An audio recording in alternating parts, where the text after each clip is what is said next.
A teenager endured unimaginable suffering behind closed doors. The conditions were so cruel that the teen's mom was labeled a monster. No reasonable person gonna be like, yeah, I could see how she'd overlook that. Nobody's gonna think that. I can see that. But how about I'm sorry? Man, I f***ed up. I'm sorry. I don't use those words. No. I wouldn't say the F word. This is Inside the Crime, presented by Law&Crime. I'm Elizabeth Millner. You know, at Law&Crime, we use TruthFinder for public record searches, and it saves us a ton of time. And you can use TruthFinder too. Type in a name to find addresses, criminal history, and more. It's our go-to tool for checks and one of the largest search services in the United States. With a subscription, you can get unlimited confidential searches to check on new neighbors, vet people you meet online, or find someone to reconnect with. Even look up registered sex offenders nearby or do a background search on yourself. Stay informed, stay safe, check public records with TruthFinder now at www.truthfinder.com/ITC. Now, despite every piece of evidence against her, this mom claims she loved her son and would never hurt him. But love doesn't make you starve or chain up your child. It's February 6th of 2024. We're in Springfield Township, Ohio. On that day, officers responded to a home on Bell Green Lane after a woman called saying her 16-year-old son was unconscious. Police ID'd the teen as Tamara Moore, but by the time they arrived, he was already dead. The condition in which his body was found was concerning. Jeremiah was found in the laundry room, laying on a cot that was propped up by storage bins. Officers noted in their investigative report, he appeared to be laying on the cot for quite some time. His adopted mom, Tamara, explained to officers during her initial police interview that Jeremiah had a seizure the night before. She said she gave him his emergency seizure medication. She claimed she kept him in there for his own safety. JJ was in the basement. We had an electrical problem. Okay. Happened October the 28th. Mm-hmm. That's the warmest area, and I was told by his doctor to kind of keep him away from like a TV if he had a grand mal seizure, Mm-hmm. or anywhere he could hit his head. And so he had a favorite spot for him was his cot. Mm-hmm.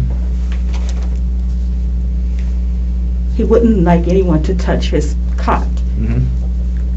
And so we could close the door and it would hold heat. Okay.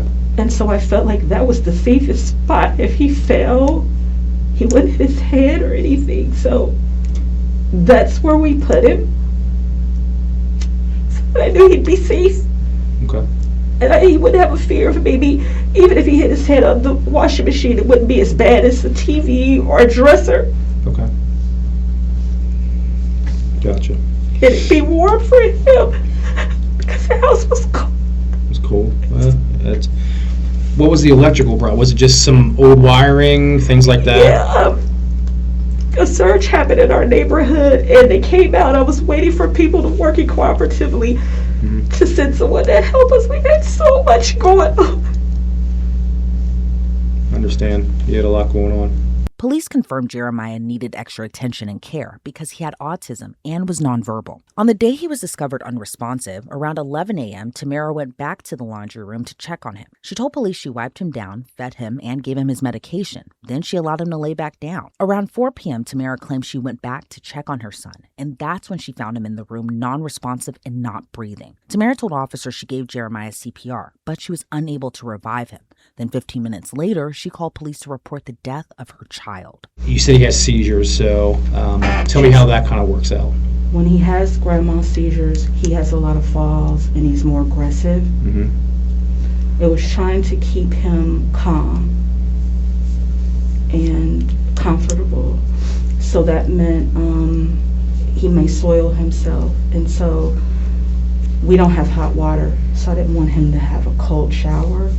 So just getting baby wipes, so he wasn't the cleanest that he could be, and just me changing him and giving him, he's not fully potty trained. Okay. So me changing his briefs and keeping him calm. But he had back-to-back seizures, but he seemed like last night he was coming to himself, but I still had a concern as to why back-to-back grand mal seizures, and I determined that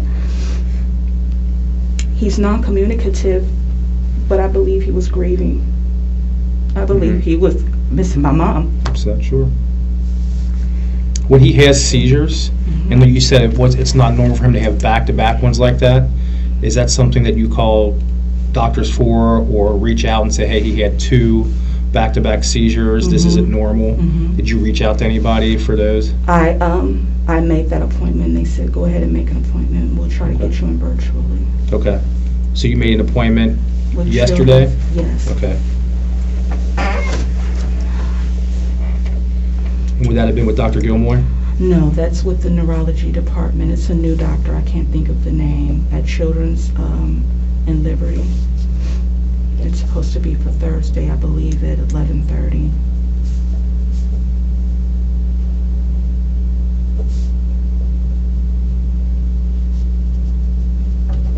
Gotcha. You made that with them yesterday because of the grand mal seizures and the back-to-back ones. Okay.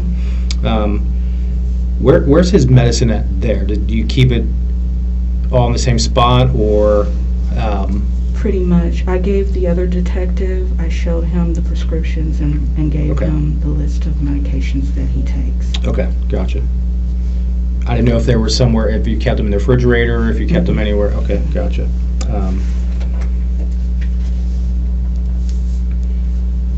So when he had the seizures yesterday, did he fall? Yes. Okay. And how did he fall?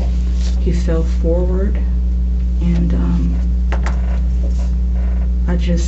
luckily he was downstairs. The day before that, he fell, but he didn't hit his head, he hit his shoulder. Did he hit his head yesterday? Yes. Okay. And he got up. When he fell forward and hit his head? Yeah. He got up, and I gave him the seizure medication, and he responded. And I've been told that if he responds, and it doesn't look like he's laxed or anything, just keep him comfortable. And the times that I have called Children's, they just kind of call me back and say he's fine, give him the seizure medication, and watch him, keep him as comfortable as possible. So that's, and make an appointment. So that's what I did. When he fell and hit his head, do you think he hit his head hard? Do you think it was? No, he didn't hit his head hard. Nothing so no marks, it wasn't bleeding, nothing like that? Okay. No. He kind of had a little mark on his lip. Okay. Tamara said the only people in the house were Jeremiah, herself, and her long-term boyfriend, William Turnage. When you said she called you today that he was unresponsive, do you remember what time that was? Man, I don't know what time it was. I'm not. Did she call you or did she text you? No, I said she called me. Okay. She called. Listen, man. Are you able to look it up in your phone? No. Okay. She called me. But you were in the house? Yeah. I'm outside. Yeah, okay. William. Oh, okay. I thought you meant on your phone or something. No, this ain't, man. You were in the house and she just I was outside and she came out, because I was out front in the yard and she called me and I was like, what is it? She was like, man. I was like, hold on, give me a second. She said, no, it's urgent. I said, what is it? What was it? She said he was unresponsive. I said, what are you talking about? Because, sometimes he'll just, listen, man. I don't know how to put it, but, he had times where he ain't want to get up. Like, he had days with, I don't know how to explain it, if you've ever dealt with anyone autistic or knowing somebody. It just, sometimes he won't get up, so he just lay there. So she can't get up, she can't keep arguing with him. He's getting too big, man. So she just shut the door. All right, well, you want to argue, you don't want to eat, okay, bye. And he would just stay in that room? Yeah, he just sit there until right, you can't, listen, man. Kids are kids.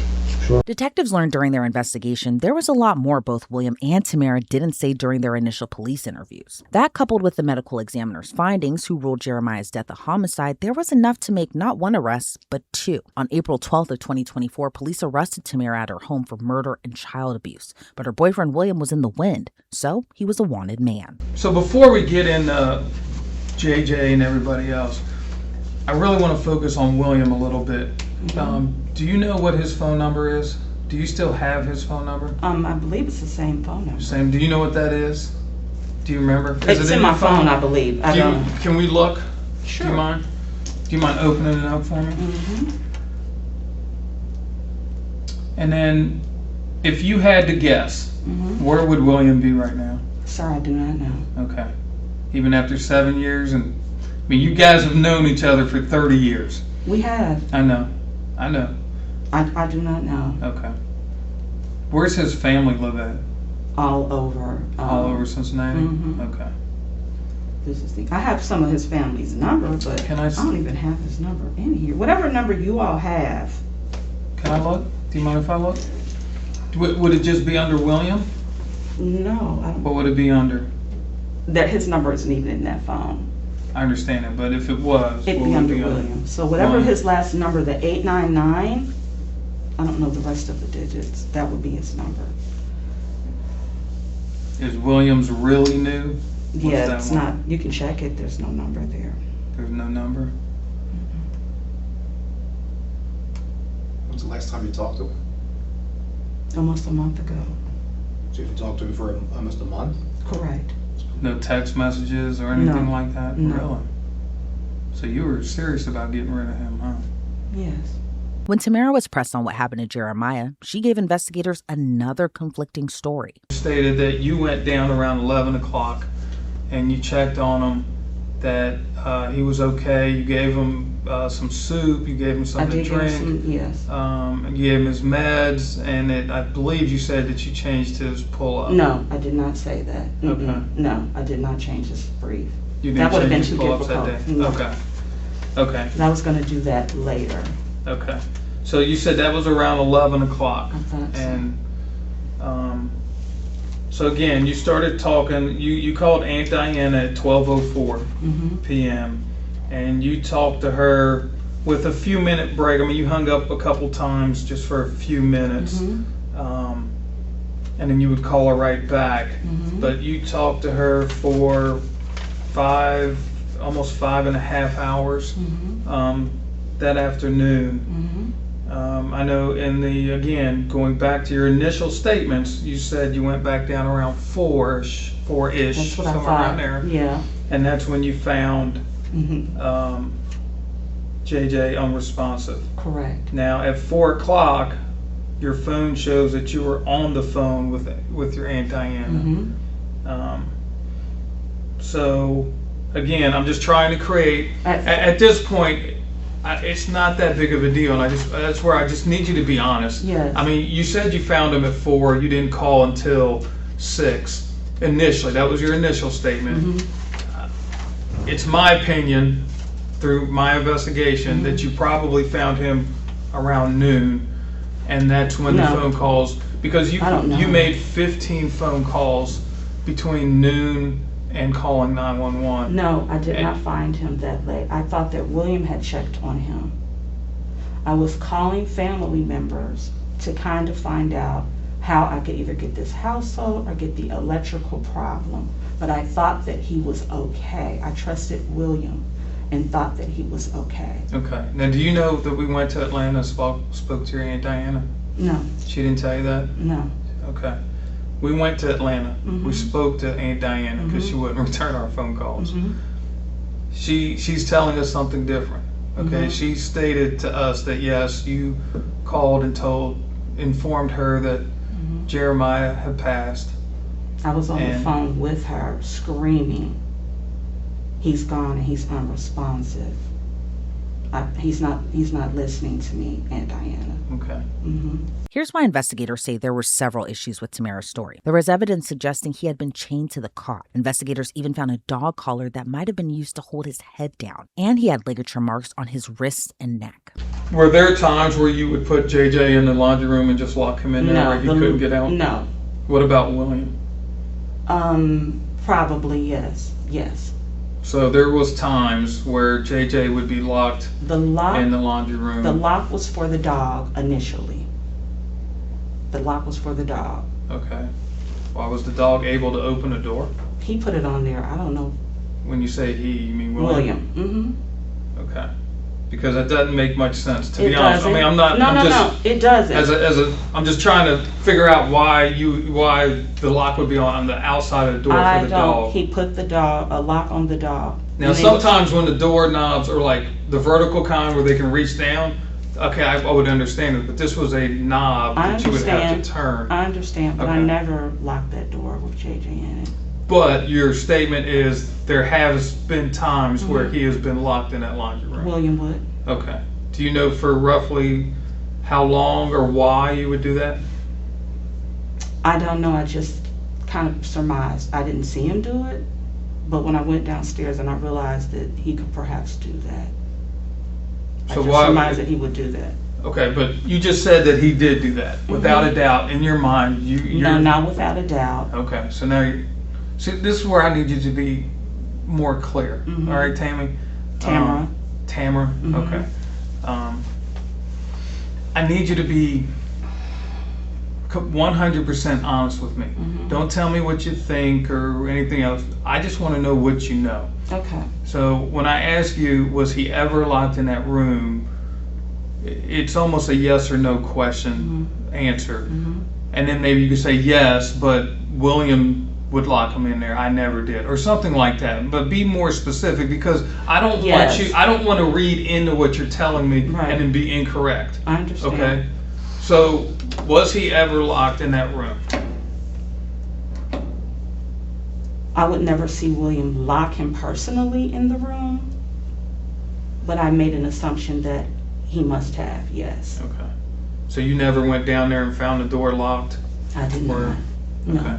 Now, did William sleep in the basement? He did. Okay, in that bedroom to the right of there? Mm-hmm. Okay. And you don't know why he would have put that lock on the outside? I do not. Okay. What about the restraints on the cot? The restraints on the cot is when he had his seizures, he would bite and kick, but they didn't really work, so I didn't even use them. You mean during his seizures? He would bite and kick? Yes, he would. Okay. And it'd be easier to administer his rectal or either his nasal medication. Okay, is that how you gave it to him? Mm-hmm. Okay. Did he have both? Excuse me? Which one would you use most of the time, the rectal or the nasal? The nasal. The nasal, okay. Mhm. So I'm going to show you some pictures, and I want you to just sort of explain why the marks would be there the way they are. So according to the coroner, okay, obviously those are the restraints that were on the cot. So this is his wrist, and according to the coroner, these markings on his wrist are ligature marks caused by the restraints.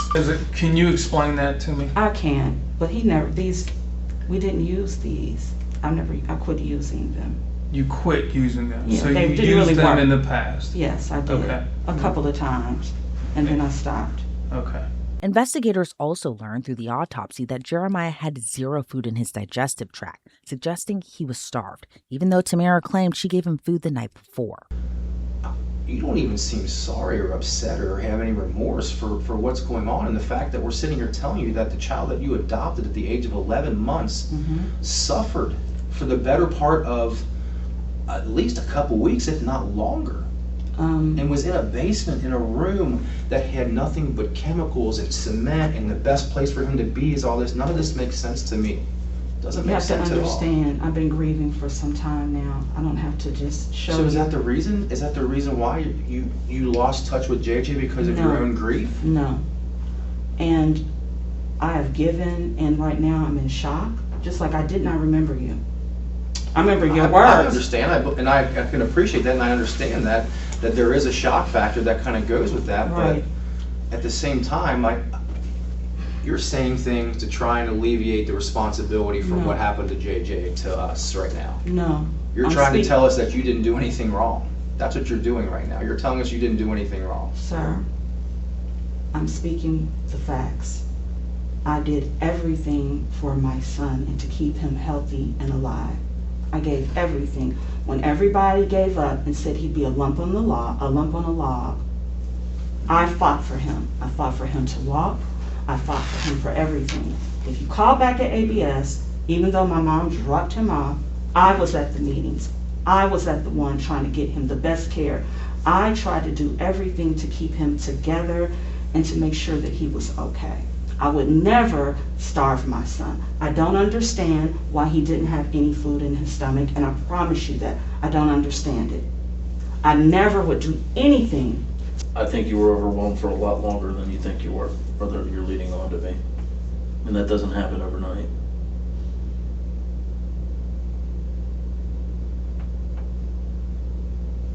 I mean, he was malnourished and starved to death. That does not happen overnight. And you can see malnourished and starved to death. And then when somebody sees ligatures, they see evidence of the ligatures being used. They look at this, they look at that. How could any reasonable person come to any other conclusion? He would scratch himself. That has nothing to do with anything. That would be his habit of scratching. Okay. So what you're saying is all of this is self-inflicted, okay? Even though like this is going to be consistent with this, okay? Ridiculous. Well, that's fine. I'm just making sure I understand here, okay? Mm-hmm. And everybody that knows anybody that's epileptic that goes through seizures, you don't restrain them. That's when they get hurt. He got aggressive during that time. He would bite, kick, and to be able to get medication, and either rectally or nasally, I would have to do that. But I wasn't even using those. I should have cut them off. So would his aggressive behavior cause that? The defecation and his aggressive behavior keep you from changing him for weeks? Oh my apparently? goodness, it was not. Sorry. What does that look like? And what's any person going to think when they see that? Most adults, not all obviously, most adults have children or know people that have children and have seen dirty diapers. I understand. That was not weeks. He was changed every day. There were tons of pull-ups, tons of wide. That's a bold-faced lie that he was changed every day. Look at that. You can't sit here and tell me. That day, I did not. That day, I did not. I did not even see that when I went downstairs. I didn't notice that he even defecated on himself. I did not. Well, what about the smell? There's no way you could walk in that small, tiny room with this cot and not notice the smell. My son passed. I didn't notice it. I'm telling you. Okay, before he passed, you said you went down there and fed him soup. I did not see that. I did not see that. He had a blanket over him. I did not see that he did that. The night before. How do you have a blanket over him if you fed him soup? He's not going to lay down. He just laid up. Soup. He sat up and drank it. And you never smelled anything? You never noticed anything? I did not. And you expect 12 jurors to believe that? No reasonable person is going to believe any of what you just said. I don't understand why they wouldn't. I did not see any of that. Because that's not normal. I did not see any of that. After Tamara's arrest, the judge set her bond at $1 million. By April 16th of 2024, so 4 days after Tamara's arrest, officers arrested her boyfriend, William. By August of 2025, William accepted a plea deal from prosecutors. He pleaded guilty to involuntary manslaughter and child endangerment in exchange for prosecutors dropping the murder charge against him. He was sentenced to 11 to 15 years in prison. Meanwhile, Tamara's trial was put on the calendar for November of 2025, but she changed her tune as well and pleaded guilty to involuntary manslaughter and child abuse charges. Emotions ran high during Tamara's sentencing. Many officials who were a part of the investigation and case fought back tears as they recalled what happened to Jeremiah. Tamara chose to speak during the hearing, but during her final opportunity to say her part to the judge, she decided to point the fingers. I did love my son, and I'm sorry for staying in a very abusive relationship. I'm sorry for staying in a very abusive relationship. But the judge had choice words for Tamara before issuing her sentence. I've been judged a long time, 17 years. This is absolutely the most heinous, worst, torturous, unbelievable case I've ever had. No mother would do this to their child. How could you let him look like this, Miss Moore? Or were you not his mother? I was his mother. You were not his mother, ma'am. You were a monster. You're not his mother at all. You were a monster to him. To let this happen, the child that you chose, he didn't choose you. You chose him, and this is what you do. You caused his death.